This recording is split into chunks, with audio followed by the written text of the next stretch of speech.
Le narrateur se souvient du tragique accident d'avion dans lequel il était avec sa mère et sa sœur, et se rend compte de leur décès. Il se retrouve à devoir s'occuper de sa sœur blessée, mais qui finit malheureusement par décéder aussi. Il évoque le départ joyeux pour le Chili, la dispute avec sa mère avant le voyage, l'excitation de partir en tant que membre d'une équipe sportive. Le voyage se transforme en cauchemar lorsqu'un groupe de jeunes se retrouve piégé dans la montagne après un crash. C'est des épreuves difficiles pour survivre, mais finissant par s'en sortir grâce à leurs valeurs communes. L'histoire se termine brusquement alors que l'avion entre dans une tempête. Un récit poignant d'un survivant d'un accident d'avion dans les montagnes, où après une chute de 200 mètres, l'avion s'arrête miraculeusement. Le narrateur et sa femme survivent et tentent de sauver les autres passagers. Dans la neige, ils affrontent l'horreur et la désolation. Ils rencontrent des épreuves, de la mort et du froid, mais trouvent néanmoins la joie d'être en vie. Malgré la tragédie, la paix et la perspective sur la vie émergent de ce chaos.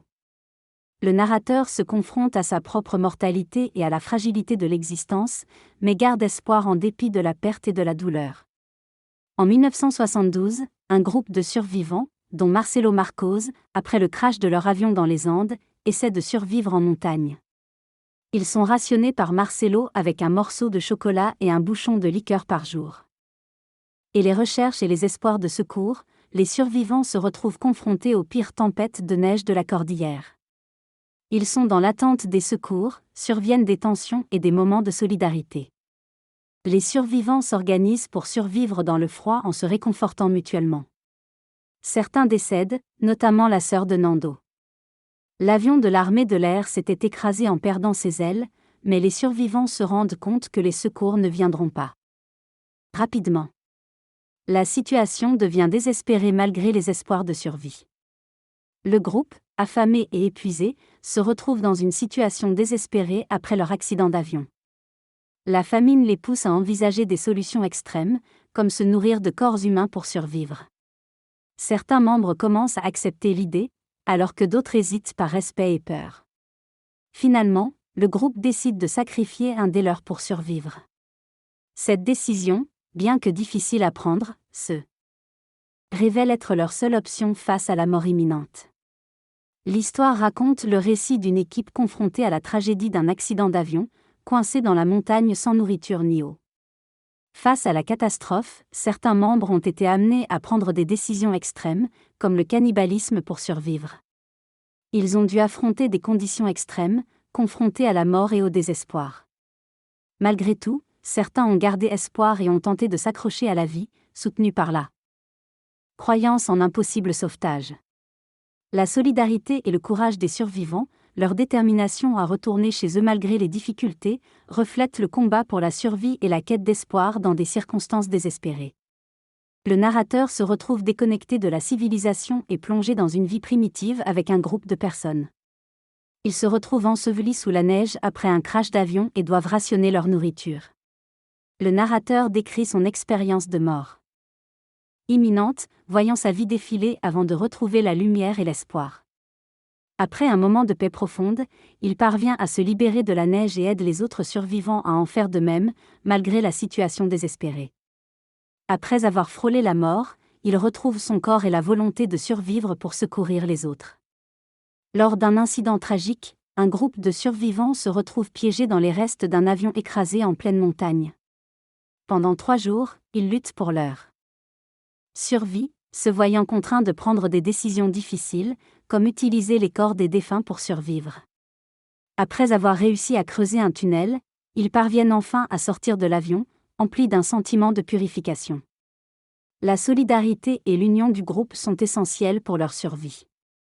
Parmi eux, un trio se distingue par ses compétences et devient le pilier de l'équipe. Après des jours d'errance, ils parviennent à établir une communication radio, qui les sauve enfin. Ce récit poignant témoigne de l'extrême résilience et de la solidarité des survivants face à l'adversité. Après s'être retrouvés coincés dans les montagnes, les survivants ont trouvé un appareil photo dans une valise et ont décidé de se prendre en photo au cas où leurs restes seraient retrouvés. Ils ont eu du mal à avancer vers l'avion pour être secourus. À leur retour, ils ont constaté que rien n'avait changé et que plusieurs d'entre eux étaient affaiblis par la malnutrition. Pour pallier les carences, ils ont ingéré de la poudre de verre et de la tôle pour obtenir des minéraux essentiels. Malgré le désespoir, ils ont décidé de partir avant d'être trop faibles pour le faire. La mort de Roberto a renforcé leur détermination à survivre, et le groupe a finalement décidé de marcher vers l'ouest, vers le Chili, en espérant trouver de l'aide. Nando a même encouragé les autres à utiliser son corps pour se nourrir s'ils en avaient besoin.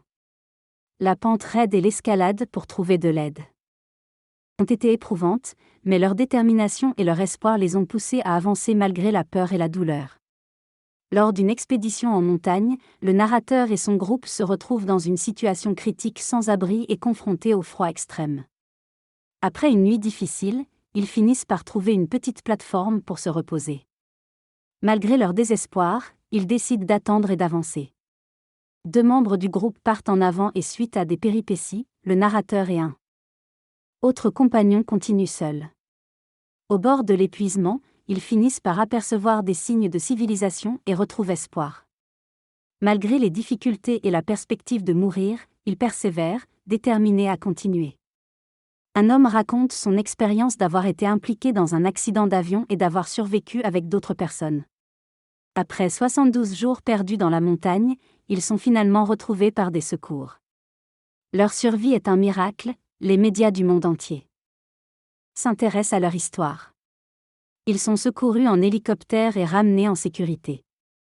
Leur escapée évoque les difficultés rencontrées, leur détermination à survivre, ainsi que la perte de certains de leurs proches dans l'accident. Une fois secourus, ils sont chaleureusement accueillis et expriment leurs émotions. Un groupe d'amis, confrontés à une tragédie, a pleuré ensemble pendant près de 2 heures, se soutenant mutuellement. Malgré la joie ressentie plus tard, une nostalgie et une tristesse sont apparus en pensant à ce qu'ils laissaient derrière eux. Après avoir été sauvés miraculeusement, ils ont été surpris par les médias et les scientifiques, incapables d'expliquer leur survie. Ils se sentaient ressuscités. Ils ont été indignés par la couverture médiatique sensationnaliste de leur histoire. Malgré leur intention de partager leur vérité avec leurs proches, la presse les a empêchés de le faire. Ils ont partagé une communion intime lors de leur épreuve menant à leur survie. Le groupe a également exprimé le désir de préserver l'intimité et l'importance profonde de cette expérience. Le texte évoque une tragédie qui a divisé une communauté pendant 30 ans, engloutissant des amis. L'auteur évoque le mariage et la future paternité du fils d'un mécanicien, ainsi que le retour des amis avec leurs enfants, symboliquement du même âge que lors de la tragédie. Il mentionne également que malgré leur absence physique, ils croient que leurs esprits sont présents, chuchotant encore à travers le vent et la poussière, témoignant de leur amour et de leur impact toujours vivant.